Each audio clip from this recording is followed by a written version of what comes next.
London, at the turn of the 20th century, with over 6.5 million inhabitants, the most populous city in the world. On the streets, the horse was supreme, pulling hansom cabs, milk floats, private carriages, and of course tramcars and omnibuses. Given the terrible congestion, travellers on public transport could still find kind words. One remarked, "Everybody rides on omnibuses in these democratic days. The old lumbering, fusty-smelling coach has given way to a clean, roomy conveyance in which the comfort of the passenger is studied in every way." As well as the omnibus, trams were popular not only in the capital, but also in Sunderland and in Leeds. In fact, the industrial towns and cities of the north of England and Scotland were generally far ahead of London in public transport terms, unfettered as they were by the strict regulations of the Metropolitan Police. One result of this was that the northern towns introduced steam trams first. Although noisy and smoky, they at least weren't prone to disease or exhaustion as was the horse, nor, unlike the horse, were they likely to be seconded to the battlefields of the First World War. But after the war, a cleaner, more efficient and cheaper power source replaced the horse for good. In our age of cheap functionalism, the electric tramcar is remembered as a true thing of beauty. Finished in quartered oak or sycamore, with embossed beading, velvet curtains and polished brasswork. Because of this extravagance, the opening of a new line or the revealing of a new design would see the city fathers basking in the glow of its reflected glory. The medieval shape of Britain almost entirely disappeared beneath the weight of industrialization, the like of which had never before been seen in the world, with Britain becoming the largest exporter of goods, most of which were manufactured in the Midlands and the North. Naturally, massive factories were built to meet the need. This is the tramworks at Edge Lane, Liverpool, under construction in 1926, which in 2 years would employ 15,000 workmen to build public transport for a British population of whom 70% now lived in the city.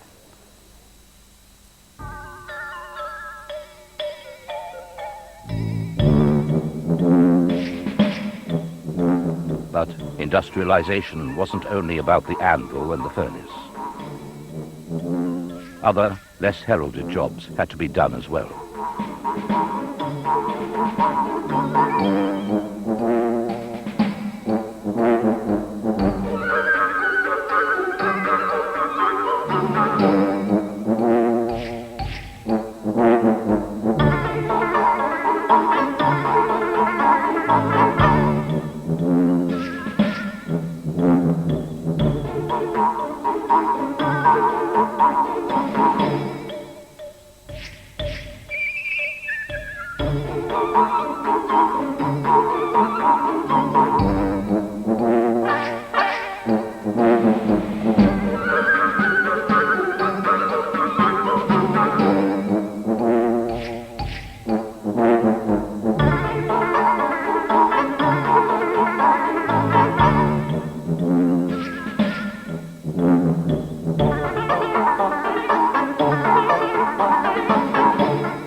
It wasn't only trams that required tickets, of course.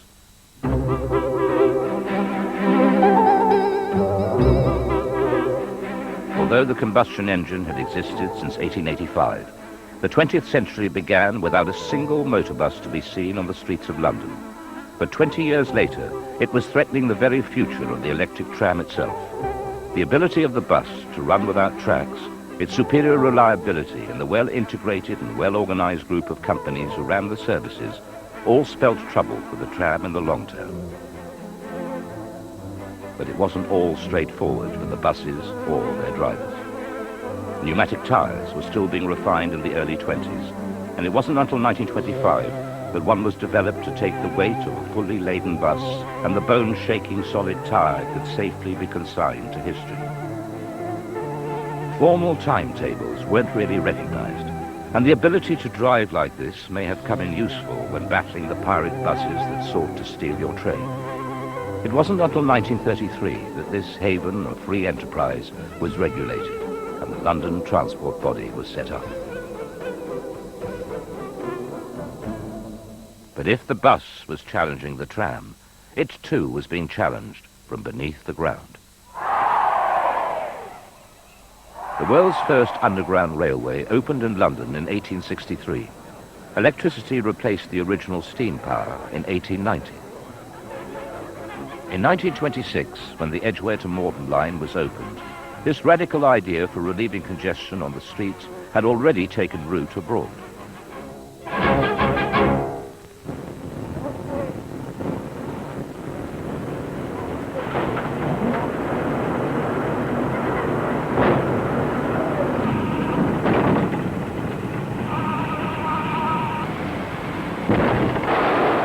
We are now under the East River, entering the airlock through which the workers must pass before going into the tunnel itself.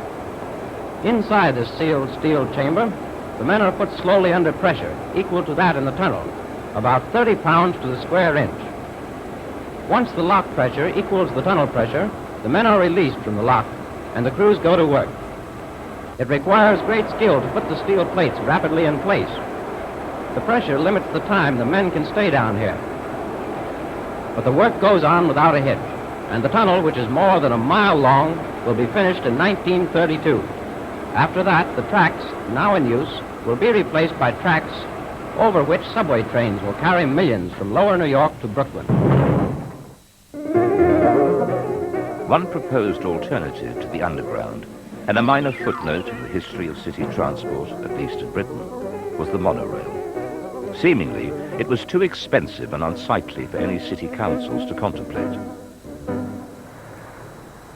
As combustion engine technology became ever more sophisticated during the 1920s, it is easy to forget that many British cities already had a great transport network in place.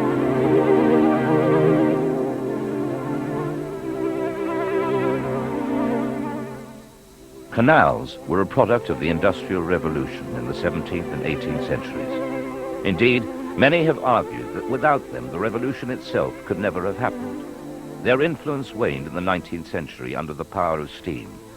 So when this film was made, they were little more than a quaint anachronism, but the dramatic imprint they made on the landscape of the British city remains.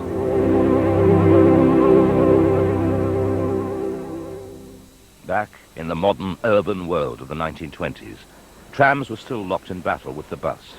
But ominously, some lines were being closed down and tracks torn up or simply covered with tarmac. Trams, after all, weren't without their faults. They hogged the centre of the road, were slow, and were quite easily derailed. Much of the stock itself was beginning to look decidedly threadbare, many of the cars having travelled in excess of 1 million miles.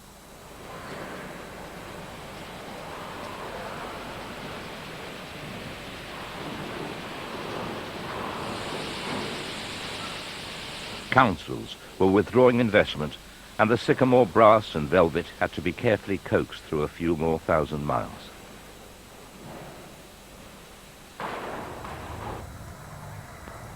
There was one critical event in the 1920s, which threw the public system into chaos and demonstrated to every city dweller just how dependent they, and indeed British industry, had become upon the new technologies of electricity and petrol. When, metaphorically, the plug was pulled and a 9-day general strike was called in 1926, emergency measures became necessary.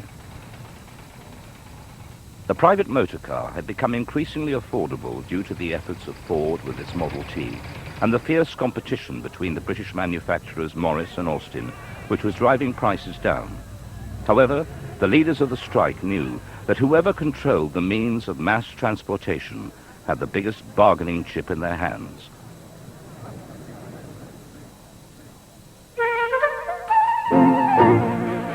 The public transport that did run was manned mainly by middle-class volunteers. Some improvements were on the way, though. Buses carrying their millions of passengers with almost unfailing reliability. A great deal of this is due to the annual overhaul which they have at Chiswick, when every bus is dismantled and thoroughly examined and renovated. Over this pit, the body is separated from the chassis, the one going to the coach builders and the other to the engineers. The giants of our streets are handled like baby cars by the special hoists and trucks. Each bus has about 30 cushions, and having been thoroughly sat on for 12 months, they're given a leathering by this patent beating machine, which knocks the dust out of them. The revolving leather straps give the cushions thousands of blows a minute, and no dust can stand that. Here comes the body, which, having had a post-mortem, submits to the painter's art. Meet the artist, an ultra-modernist. He pours the paint on because it's effective and quick. The surplus is caught in a trough and used again. The top deck is painted in the more orthodox way. Fine as London's bus drivers are, they can't help getting dents or cracks in their mudguards. A year's dents, however, are soon straightened under this power hammer, and the cracks disappear under the welder. Over in the engineering shop, the chassis is being pulled to pieces, or as they technically call it, stripped. Actually, it is going to have a bath in the mechanical laundry, where sprays of hot water and soda cleanse every bit of dirt and grease. Even the chassis frame has its bath, for every day's Saturday night down at Chiswick.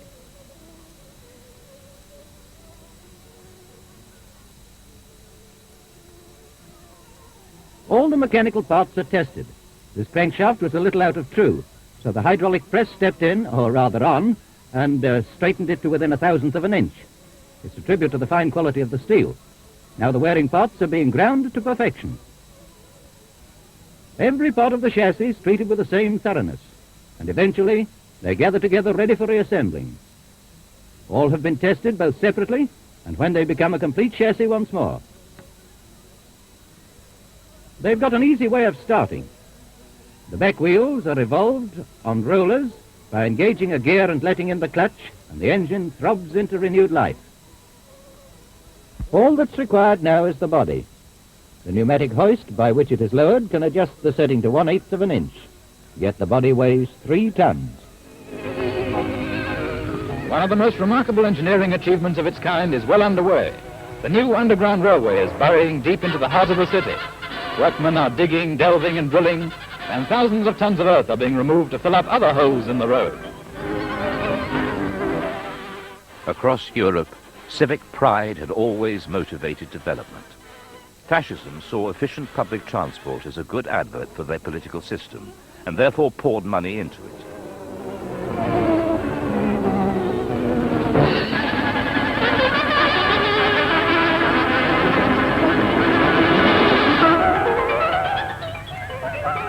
You can see the arched brickwork that marks one of the entrances. For several months yet, these human moles will be hard at it. And when they've finished, the Italian capital will have one of the finest underground railway systems in the world. Britain's ordeal by fire reaches new heights of horror. With the enemy supreme in the air, London is a nightly inferno. Historic landmarks going up in flames light the way for Nazi raiders. Inevitably, under fascism, pride quickly mutated into arrogance and then violence. The resulting turmoil of a depressed Europe saw the shape of its great cities changed forever. Londoners endure eternal nights, their indomitable courage earning everlasting admiration throughout the democratic world. Volunteers battling the Nazi blaze, civilian heroes in the fight for freedom.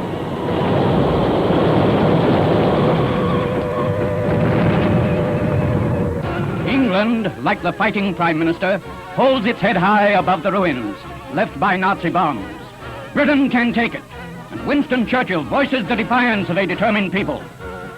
If tonight the people of London were asked to cast their votes as to whether a convention should be entered into to stop the bombing of all cities, an overwhelming majority would cry, no, we will mete out to the Germans the measure, and more than the measure they have meted out to us. We are now able to show why several of London's tube stations have been closed since the outbreak of war. The main danger from air raids is the possibility of flooding at points where the tubes pass under the Thames. This danger has now been completely eliminated by the provision of giant waterproof steel doors to cut off the under-river sections of the tunnel. Immediately an air raid warning comes, instructions will flash out to close the doors. and a complicated electrical mechanism will ensure that no train can possibly be trapped behind the 13-inch steel wall. So from now on, that man can do his work. In London, a city within a city, mushroomed underground. Fraternize freely in an atmosphere of tobacco smoke and hops. But where that picture ends, another begins. The working day of a corps of women employed by the London Passenger Transport Board has started. They're the Mrs. Mops of the Underground, the women who dry clean the miles of tunnel in our vast subterranean railway system. In other words, Pathe cameraman Frank Basil is introducing you in this exclusive story to a section of women war workers known among themselves as fluffies. They go down on all fours to sweep and scrape up tons of fluff and dust that we have left behind in our travels. It coats the insulators of the conductor rails, becomes impregnated with metal filings from brake blocks, and packs up in every corner and crevice. Charlie, walking along there, is the foreman. A sweet job for a fella who likes a little bit of fluff.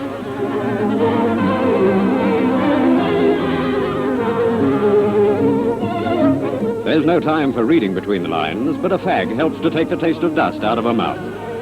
It's a dirty job, all right.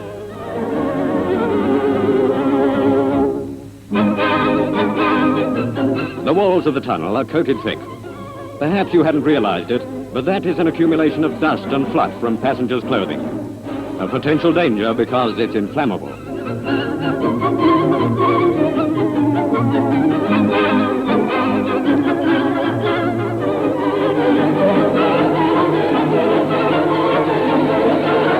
All contributions are gratefully received by the fluffy in charge of the dustbins.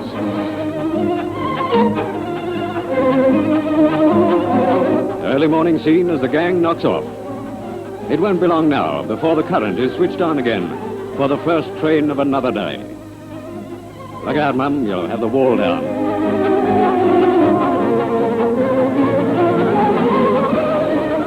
The only luxury in as tough a job as any is a cup of cha. Way underground, they moisten their dusty throats as dawn begins to think about breaking. Yes, you've got to get up early to catch the fluffies. At 71 stations in the London Underground system, tube trains are bringing refreshments to platform shelterers. Over 120 canteens are being installed. 48 of them are already operating.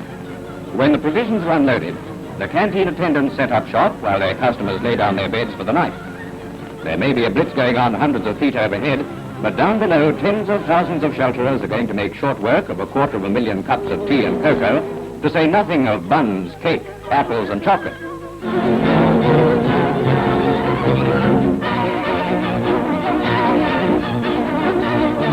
Supper is served. Mind your feet, folks. Here come the nippies.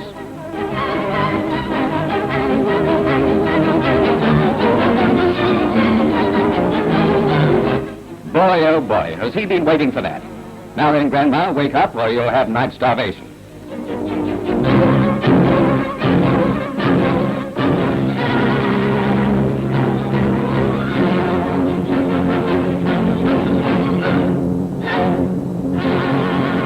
The girl attendants have certainly got that bedside manner. Well, the hot tea and buns have done the trick. And with the exception of one midnight reveller who doesn't mind burning the candle at both ends, London's underground folk turn in for the night well fed. It's a good idea on the part of someone, but Lord Horder has a better one. He insists that precautions should be taken now to prevent the spreading of infectious disease among shelterers. Donuts if you like, but disinfection certainly. Early in the enemy's intensified air attacks on London, bombs were dropped on the Dockland area. These caused a big fire, which, as night fell, illuminated a wide section of London. In consequence, Nazi airmen, without a shadow of doubt, could have picked out other targets of military importance. But the Royal Air Force and our ground defences were inflicting heavy losses on the attacking air armadas, as many as 99 enemy raiders being brought down in one day. In their rage at these blows at their air might, the Nazis threw off all pretense of confining themselves to military targets, and the following pictures show that bombs have been scattered over London without any distinction of military objectives. In the East End, much damage has been done to business premises and homes. And the morning after this occurred, the German communique said that they attacked targets of military importance. Military importance? Look at it! In a West London district, some houses and a block of flats were struck. Targets of military importance, my foot.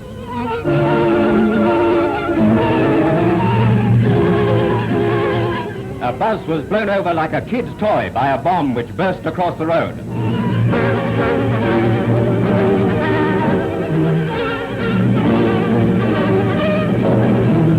A tram, too. Is a London tramcar of military importance?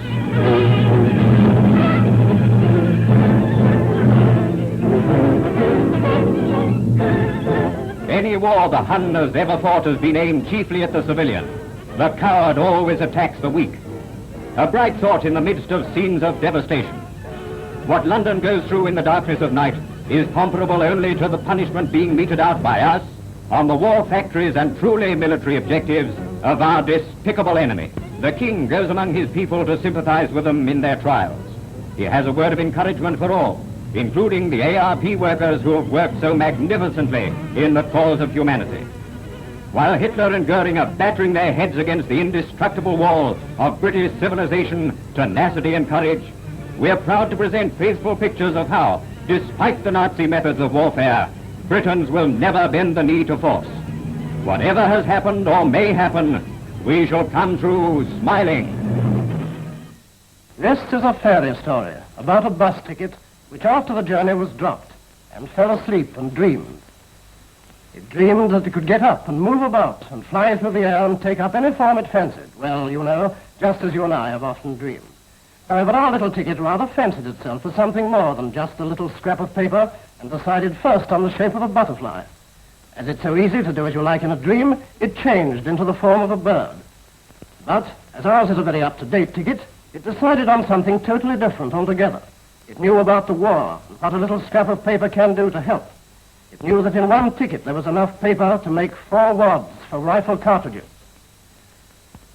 Off they go. The rifle is waiting, and here we are, ready to deliver the blow for which our ticket had been waiting since it was dropped on the ground. Alas, it was only a beautiful dream. Here's the ticket lying in the mud, soiled and useless. It will never play its part. Don't you think it's a pity?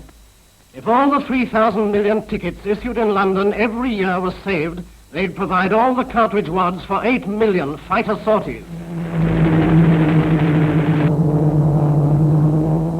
If tonight the people of London were asked to cast their votes as to whether a convention should be entered into to stop the bombing of all cities, an overwhelming majority would cry, no, we will mete out to the Germans the measure, and more than the measure, they have meted out to us.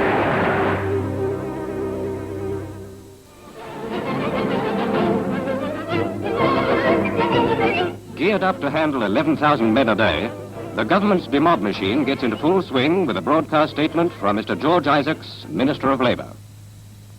Industry and commerce want to get going, so you will find that you will be welcomed, not only with thankfulness for your safe return, with gratitude for your victories, but also because industry and your fellow workers are looking forward to seeing you back at the bench, or in the office, or on the farm, helping to bring the prosperity which should be the reward for our great endeavours during the past 6 years. Demobs will reach 1.5 million by the end of the year and 3 million by next June. Already back in Civvy Street with a hero's ticket is ex-Flight Lieutenant Edward Nold, DFC, who has changed his uniform for a uniform. After 6 years flying in Bomber Command with the Pathfinder Force, blowing Germany to pieces, I am now back on the job again on the 16 route. It is perfectly wizard being back again. The flood of ex-servicemen and women brings new vigour and a new outlook to every walk of life. Well, so Major Dowse, how do you like being back home again, Civvy Street? Well, I don't know, given your old rank, RSM Alice. I don't mind it at all after the base of the Narvik, Crete and El Alamein. I think Civvy's better than all that. Not so bad, buddy. Up and down the apples and pears. No.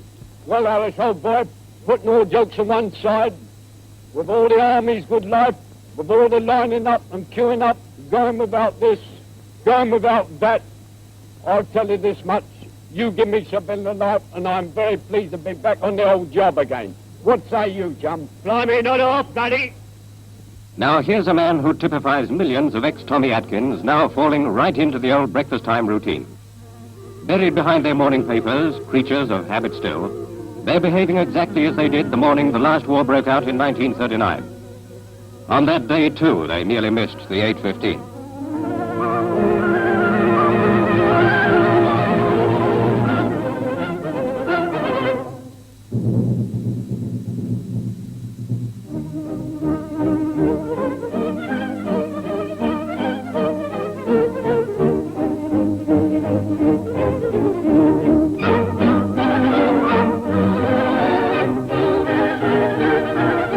A few 100,000 of them went from Dunkirk to Alamein and had business from the Pacific to the Rhine.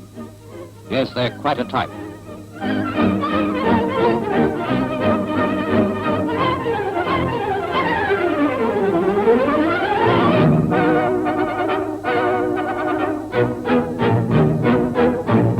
Well, Civvy Street, here's your man.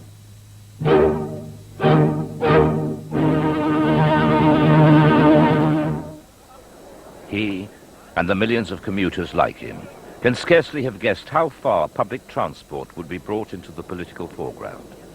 The new Labour administration nationalised railways, electricity, mines, road haulage, and large parts of the bus industry. We go to the heart of London, Piccadilly Circus. 80 feet below ground level, 80,000 pounds worth of machinery hums away for 19 hours a day. While up above, Londoners go about their daily business, the wheels that have brought them to the West End never stop turning. This is no atom bomb factory, but a rear view of Piccadilly Station's escalator.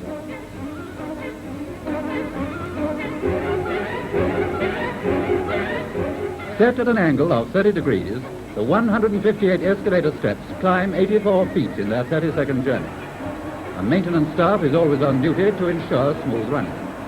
In a country described as morally great but economically bankrupt, any new step in technological development was lavishly praised. Turn round of the escalator is based on a giant main chain. This ensures that the steps are turned upside down at the end level, so that they come out on top again at the starting point. Secured by guides, the handrails are turned over with the aid of cast-iron wheels.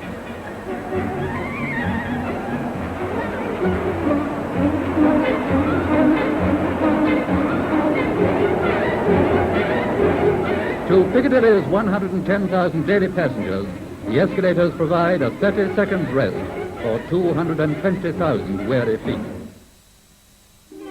The safe haven of the underground had a strong place in the affections of Londoners and remained almost a world unto itself. Piccadilly Circus in the still small hours. The usually crowded tube station has become a lonely policeman's beat. Things seem to be all correct, at least on the surface, but in London you can never tell what's going to arrive. See what we mean? And under the policeman's very feet. But it's no thief emerging from his kitchen. He's one of a team of 6 that work in non-traffic hours, cleaning out the ventilation plants throughout London's underground system. And it has to be by hand brush, for the dust is greasy. There are approximately 155 plants, yielding altogether some 50 tons of tunnel dust each year. Metallic particles from brake shoes, the usual sulphurous deposits found in London's atmosphere, and in some places, large quantities of human hair. Many kinds of respirators have been tried, but the one most favored is the plain gauze pad as worn here, these being cool and frequently discarded. Charge hand Bloomfield and his merry men have earned their break, for when they're let loose in those tunnels, you can't see them for dust. London's tube trains are second to none, but London transport engineers are always on the lookout for improvement. This glass-sectioned roof is the chief feature of the new Vista car, seen in operation on the Bakerloo line. As the economy improved, so gradually did the rolling stock. The car shows a striking departure from the present design. The new panes link up with the side windows and doors, giving the effect of a continuous line of curved glass windows. It's practical, too, for standing passengers will no longer have to crane their necks to see the name of the station. With improved visibility and more light and sunshine, the new cars look like being most popular with travelers, especially the tough ones who always prefer to stand anyway. On the surface, there is a mystery which perplexes many in the capital city.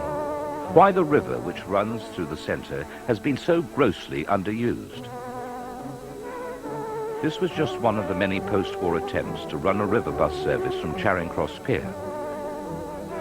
Like all before and since, it was destined for failure.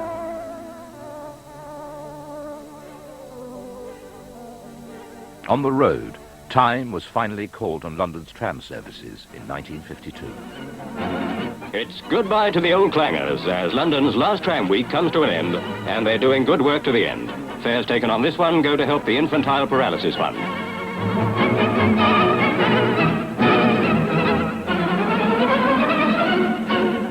And here's Ethel Revenell, feathers and all, ready to knock 'em in the Old Kent Road in a grand cause. But here's the last tram just arriving from Woolwich at the New Cross Depot. It's 91 years since London got her first tram, so they've had a pretty good run for London's money. Well, you've missed the last number 40 for the last time. Great-grandpa will tell you there's not much you can do in the back seat of a shower you couldn't do on the old trams. They had a wonderful sway about them.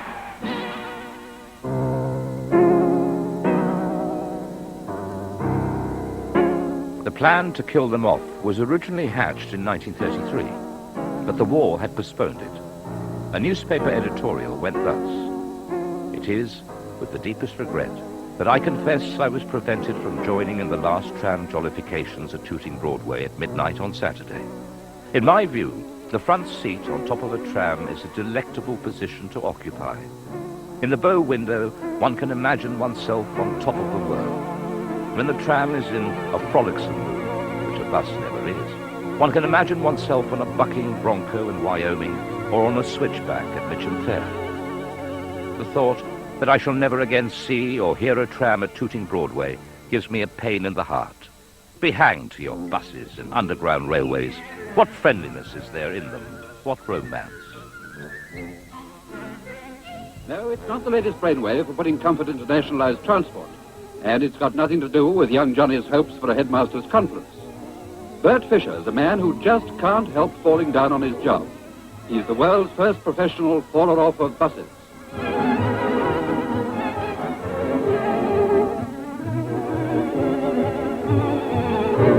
"40 times a week, Bert climbs into a bus just for the pleasure of trying to get out. Not the only one, of course, but we let that pass. And the conductor did let him reach his seat before moving off.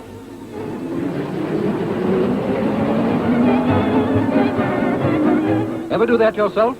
Watch Bert to see how it should be done. He's going, he's gone. And all part of a campaign to reduce bus accidents by showing drivers and conductors what silly things we passengers will do. Easy as falling off a log, says Bert. As a one-time instructor in unarmed combat, he's the ideal recruit for a London queue. At London Transport's depot at Aldenham in Hertfordshire, one of the new type buses prepares to go through the mill. A 56-seater, 6 inches wider than the old kind, it's about to be put through an elaborate stability test. Ministry of Transport regulations lay down that every double-decker bus must be able to tilt to 28 degrees without turning over. It's worth remembering whenever you're scared your bus may tip when taking a corner. In just a second, the 10-ton giant, that is the tilting weight, is going to be right on edge. The bus stands on a platform to which is fitted indicators for registering degrees of tilt.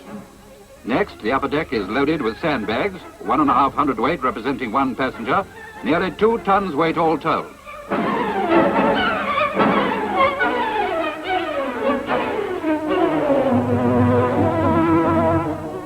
Plates are removed from the outside wheels to allow tire pressures to be checked. Now it's a long pull at the chains, and the bus starts to lean over like a toy boat in a gale. The test engineers make it twice as tough as necessary on the bus. You wouldn't get a tilt like this short of an excursion round the Leaning Tower of Pisa.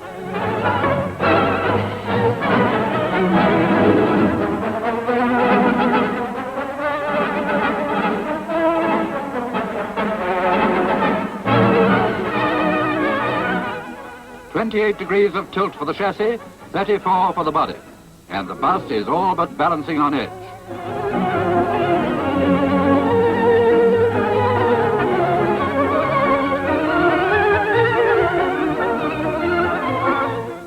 And here's how safe it is even now, as Chief Tester Fosdick joins the 80 sandbags stacked up there on the upper deck. Steady as a rock, yet there's a full house.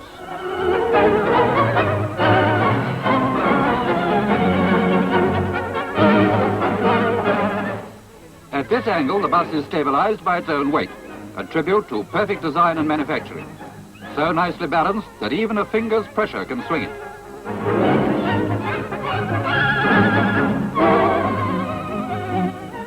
Tests such as this are carried out behind the scenes and before a new design of bus ever takes the road.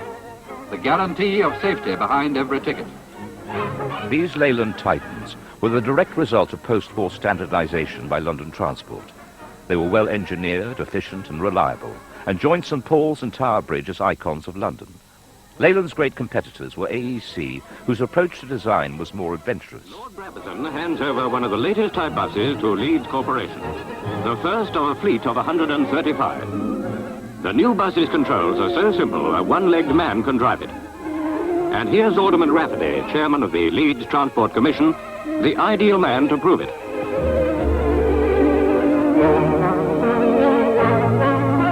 The gears are changed by compressed air.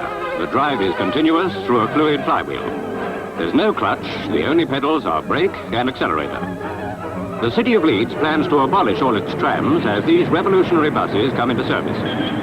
A bus with a one-leg driver and Lord Brabazon as conductor. That must be a record of some kind.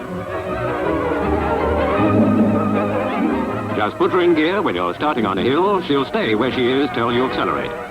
No fiddling with the handbrake. With such simple controls, drivers can give all their attention to the traffic. And that's a big advantage, even for drivers with two legs. The trams in Leeds were indeed consigned to history, and cities such as Glasgow eventually followed suit, to be replaced by what one Scottish observer described sourly as monstrous masses of shivering tin. In a suburban bus garage, London Transport is trying to supersede the old way of cleaning by something much quicker. This sort of labor is hard to find nowadays, so it might have meant dirty London buses if a new machine hadn't come to the rescue. Now see how it works. When the bus is in position, a touch of the switches sets the brushes turning and the water spraying. First, half a minute through the water, then a finish off by the brushes. The complete operation takes just under a minute, and all the wildcats in the world can't make it go on strike. This shortage of labour in the late 50s and early 60s saw wages go up, and the never-had-it-so-good generation began to accept cars as a standard item in the household. The resulting congestion, especially in London, begged for radical solutions. In Milan, they have the same headache, but they found one way at least of making it easier. They park them underground. 8 automatic gates admit cars to this subterranean garage, which can hold 500 cars and shift them in or out at a rate of 4 a minute.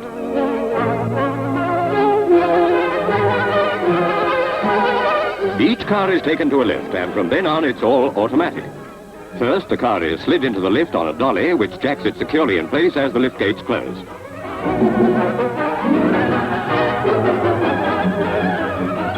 The garage has several floors, and the lift moves up, down, or sideways until it finds a vacant space. No scraped wings, no wrenched steering, and no lost tempers. Here's a space, and the machinery does the rest.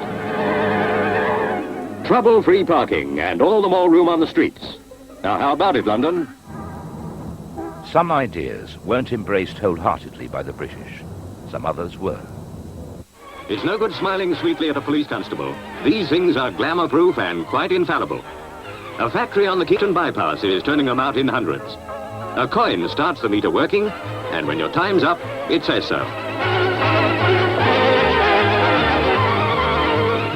The meters are immune to weather, thieves, fiddlers, or counterfeit coins. And both the time and the charge can be adjusted, not of course by the motorist, according to local circumstances. In fact, the darn things just aren't human. Meanwhile, the tube system had moved above ground and was extending beyond central London deep into the outlying suburbs. The concept of these safe, neat and genteel communities, affectionately termed Metroland by the poet Betjeman, appealed to people tired of the ugly detritus of war which still lay around the inner city. The network was now as much light railway as underground. Revolution after revolution, that's how London's underground system runs so smoothly.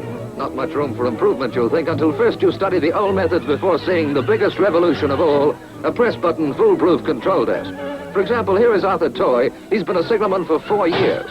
Calmly, efficiently, he performs his duties, but note the distance between controls and telephone. Is his journey really necessary? Isn't there a more compact system?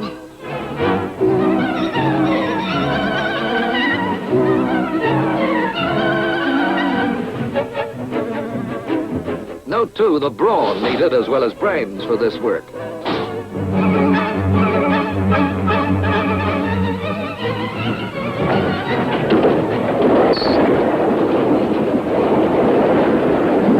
Over to the new. The train of thought's the same, but in Britain this system's unique. 500 trains a day are guided through a complicated system of 50 signals and points by a wonder electric brain. A system whose merits you can shout from the rooftop. Robert Geary could press all those buttons at the same time if he wanted to, just for fun. There'd be no danger of a collision, but Geary is not the man to go off the tracks anyway. He, too, has been a signalman for 4 years, and you can see that from his ever-watchful eyes. The control desk can also plan routes in advance. It's indeed a signal honor to our railway engineers.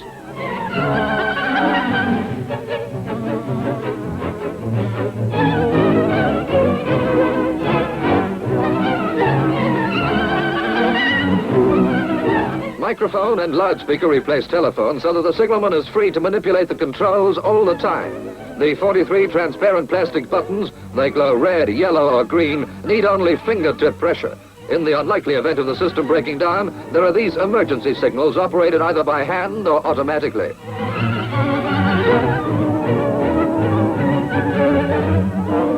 In the relay room, you need to be a bit of a live wire yourself to cope with all those power signal lines.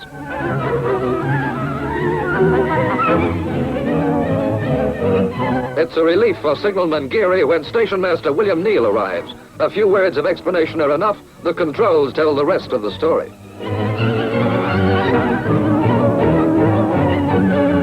Just for a moment, time on his hands. Yes, everything is perfectly timed here, even to that nice cup of tea. One form of transport whose light compared to that of the bus, the tram and the tube shone only dimly were the trolley buses. Although introduced onto British streets as early as 1911, they only really came into their own when the trams were disposed of.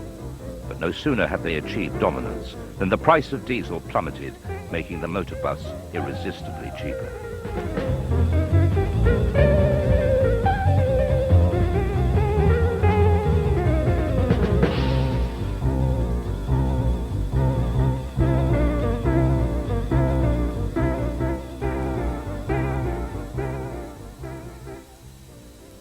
Anyone who's interested in the story of modern transport will regard the trolley bus with something akin to affection.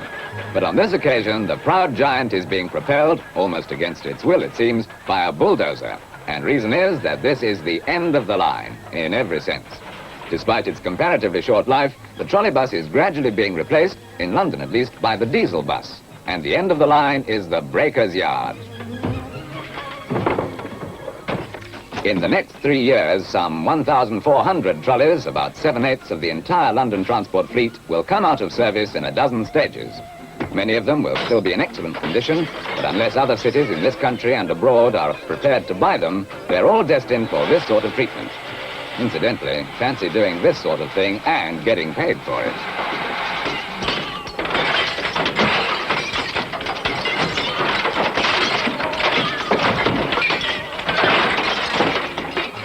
Seats, batteries and other items are kept for resale, but the bus proper is wanted for scrap.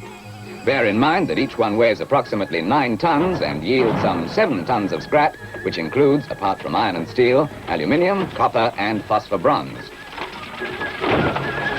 Route 696, 698 and 654 are already suffering this fate, and if you're a Londoner, perhaps it'll be your route next. A nostalgic thought.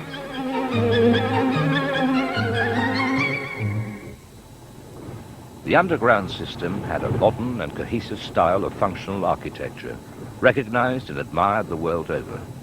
Since the 1920s, Frank Pick, the guiding light of this system, had, with his team of architects, sought perfection and efficiency with the ticket machines and automatic barriers, maximizing the smooth flow of passengers in a city now numbering 8 million. Oxford Circus, whose tube station rush hour traffic grows and grows, gave Londoners their first intimation that work on the Victoria Tube was going on.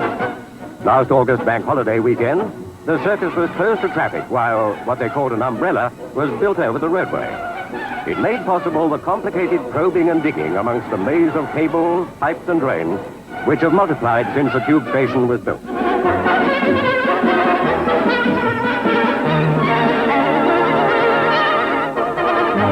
The umbrella has been a big success. Helped by a few diversions, the enormous traffic through Oxford Circus and nearby streets has gone on almost as before. At Cavendish Square, only a hop, skip and a jump from Oxford Circus, there is a shaft to the working 70 feet below. It's one of the 33 sites from Victoria to Walthamstow at which work is going on. And what astounding work it is, this drilling of a tube 10.5 miles long.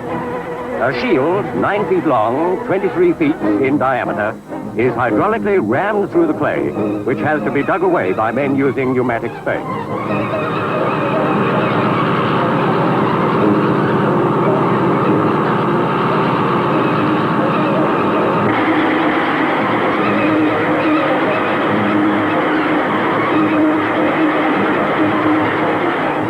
Cedric Dundon, London Transport Chief Civil Engineer, supervises the positioning of segments which make up the walls on the tube. The 150 men working at this site have to endure noise, mud and wet at 80 degrees. Even with the most up-to-date tunneling machinery, tube construction is a slow business, going forward here at 9 feet a day. The complete cost of the work will be £56 million.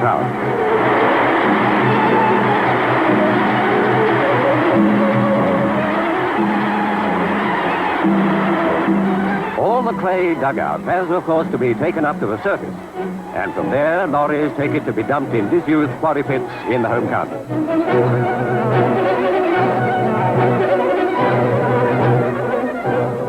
It all adds up to a hard, slow job. But 4 years from now, the Victoria Line will be in operation. A very welcome improvement for the hundreds of thousands who now battle their way home, jammed together so tight that a sardine tin would seem like outer space. The umbrella already seems a permanent part of Oxford Circus, but roll on the completion of the Victoria Tube. It's a realistic part of the Victoria Line exhibition mounted at London's Design Centre to show commuters what to expect when the first section of the new tube shortly goes into operation.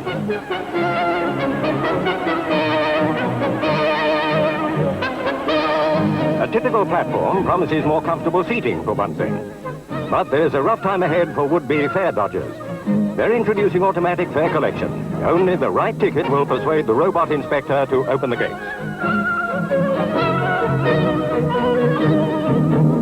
London's underground railway system has come a long way over the years.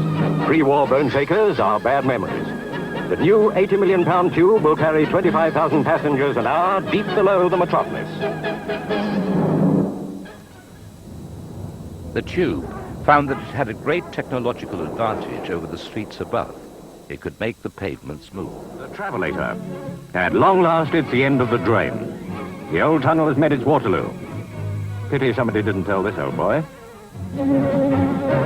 Sir Philip Water, Chairman, Southern Region British Railways, welcomed the Lord Mayor, Sir Edmund Stockdale, to the official opening of the Travelator. For British Railways, it was the fulfillment of a long-standing ambition. The moving platform replacing that dreadful old tunnel. London's first citizen and Sir Philip led the first passengers on the Travelator.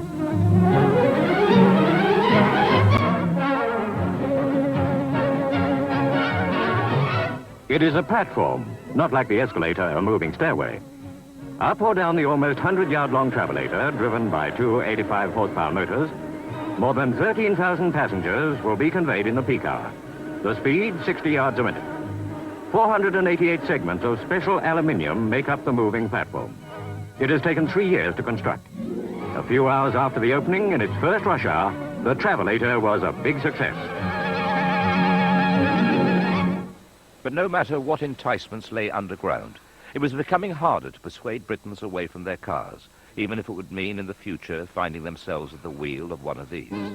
Inflatable plastic seating for up to 6 passengers and near-perfect all-round vision are just 2 attractions of the Tube car. Automatic transmission and a fantastic 18-foot turning circle are 2 more. The car is powered by a BMC 1100 engine.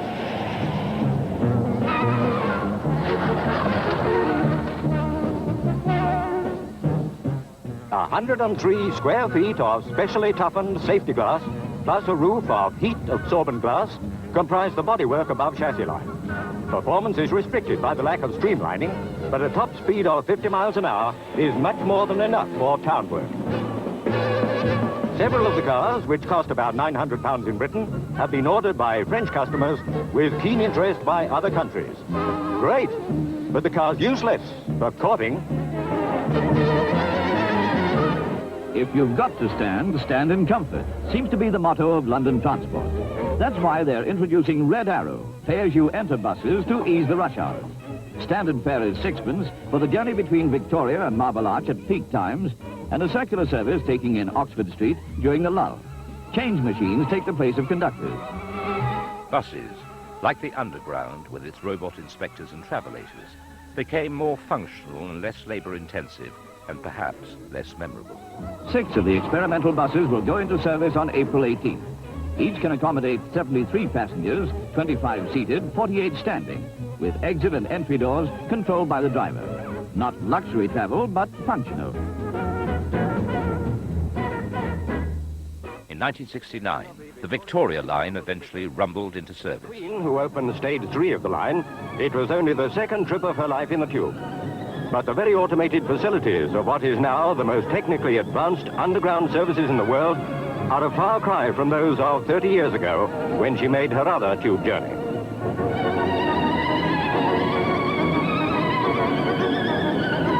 Her Majesty inspected the automatic controls of one of the line's 34 silver trains, then pressed the buttons which set the loco in motion. That's all the driver has to do. Computers do the rest.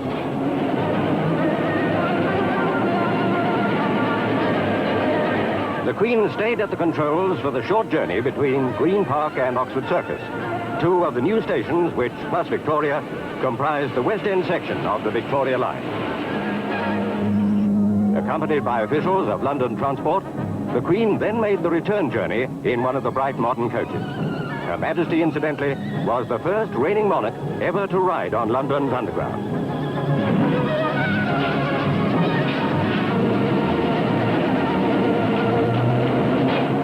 Completed, the Victoria line will have cost £70 million and will snake under London from Walthamstow in the northeast to Brixton south of the Thames.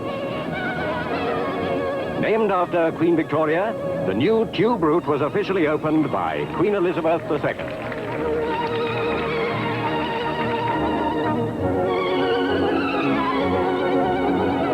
The addition of the new section brings the total distance between terminal stations up to 10.5 miles at the moment and drastically cuts travelling times for thousands of Londoners. The entire Victoria line will be completed in the early 1970s.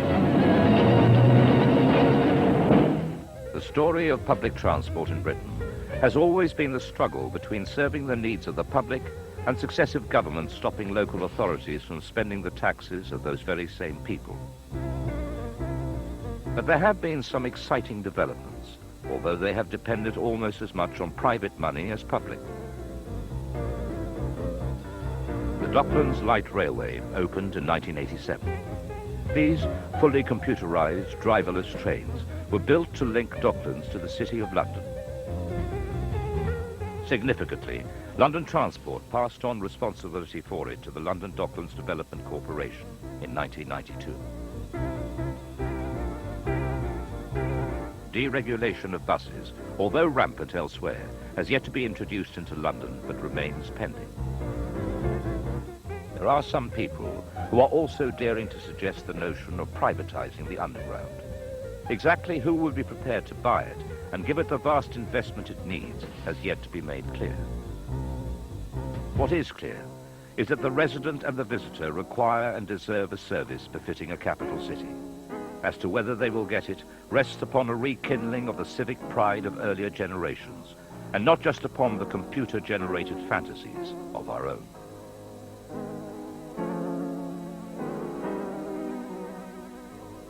Great-grandpa will tell you there's not much you can do in the back seat of a Shara you couldn't do on the old trams. With such simple controls, drivers can give all their attention to the traffic. And that's a big advantage, even for drivers with two legs. Look out, Mum, you'll have the wall down. Donuts if you like, but disinfection certainly.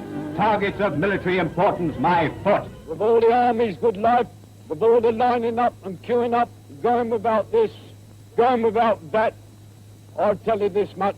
You give me something tonight, and I'm very pleased to be back on the old job again. What say you, chum? Blimey, not half, buddy.